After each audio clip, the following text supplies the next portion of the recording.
વિદેશમાં કેવું હોય, લગ્ન કરી દે ને એટલે પ્રેમ થાય 1-2 વર્ષમાં તો ચાલે, જો પ્રેમ ન થાય તો 2 વર્ષમાં છૂટા. ભારતમાં કેવું છે, લગ્ન કરી દે, પ્રેમ થાય ન થાય, હાલે ન હાલે, આખી જિંદગી હાલ્યા જ રાખે એમ નામ. છૂટા પડવાની વાત જ ન કરાય કે બાપા એમ કે એનો જ છે હાંકવાનું છે એમ નામ, એટલે આપણે જિંદગી હાલી જાય એમ નામ.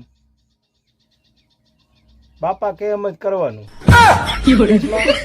આવે તો રાખો, નકર છૂટા. અને ભારતમાં છૂટા ન થાય, એમાં ફિટ જ થઈ જાય. એની કરતા જેલમાં રહેવું સારું.